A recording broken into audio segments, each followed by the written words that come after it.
Morgan. Much, Mr. Deputy Speaker, and I will try to keep my remarks as brief as possible in order to allow others to have their say. I congratulate very much the member for Pudsey, who secured this debate, and all the other members who have also supported him. And I'd like to say thank you to the Backbench Business Committee for allowing this subject to be debated here in the main chamber. I would like to speak in favour of the motion. It was an issue I was first contacted about shortly after election, and I'd like to thank in particular the Russell family in Loughborough for bringing it to my attention.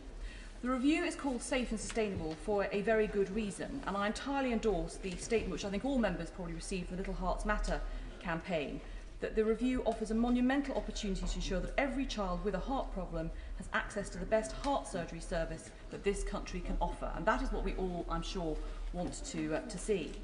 I am, however, concerned with a few comments that have been made from the other side, and also in a recent Times article, which seemed to question why MPs felt the need to defend their local services whenever a reconfiguration is suggested. I have to say, I think that is a misunderstanding of what the role of a 21st century Member of Parliament, however long they've been in the House, is for. We are here to speak up on our behalf of our constituents. I'm sure everybody here today has been contacted by constituents, and those who can't be, who are concerned about their access for their children, grandchildren, those born, not yet born, to heart surgery should the need arise. And I think it's absolutely our duty to be standing up for that and to be asking whether the review is right and whether the options are right. However, having said that, I'm very pleased as a Member of Parliament that I'm not the one making the final decision. As I mentioned, I support option A, and I know that the Honourable Member for Charnwood, Right Honourable Member for Charnwood has also spoken, the Honourable Member for Leicester South, and I'm sure that the Honourable Lady for Leicester West, although she's looking at these on a national perspective, will also manage to get in a reference to Glenfield Hospital somewhere in her concluding remarks.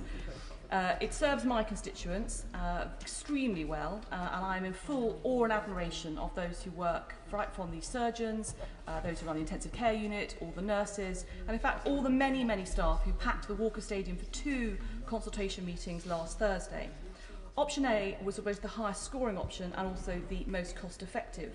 But what I really wanted to talk about in the time available, which is something the member for Leicester South has already touched on, is about the ECMO services at Glenfield Hospital.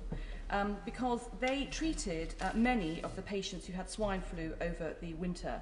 And in fact, the national leaders of the NHS said that the nation owed Leicester a debt of gratitude for the work that is done with ECMO. And my worry about this review, and obviously if option A is successful, I wouldn't have this worry, is the fact that we have a clinically excellent service here in ECMO. I just do not want to see that jeopardised in any way. And as I think has already been said, if the children's ECMO service is moved, then that will inevitably have an impact on the adult ECMO services. And I think that we should be very careful in this country about not respecting these clinically excellent services and allowing them to continue in places where the staff are already well trained, well versed, and offering something that is of national importance. My final point, which the Minister has addressed, so I'm very grateful to him, is about the issue of translation. Leicester, obviously there are a large number of ethnic minority people in Leicester and in Loughborough, in my constituency. I think the Minister has very generously acknowledged the fact that it would have been helpful had the documents been translated earlier, and I think he's quite right in that. The point of raising it in this debate, and I think the question that honourable members have asked, is whether that impacts on the fairness and the way that the review process has been carried out. That's clearly for others to judge. It will be interesting, of course, to see how many people do reply using documents that have been translated and to give their responses. But this process has been going on for a long time, if you look at the timeline in the consultation document. So it should not be beyond the wit of man or the review committee to realise that actually a lot of these services are located in areas where there are high ethnic minority populations, and those documents should have been translated early enough to make sure that they can play their full part in making their views heard. Thank you.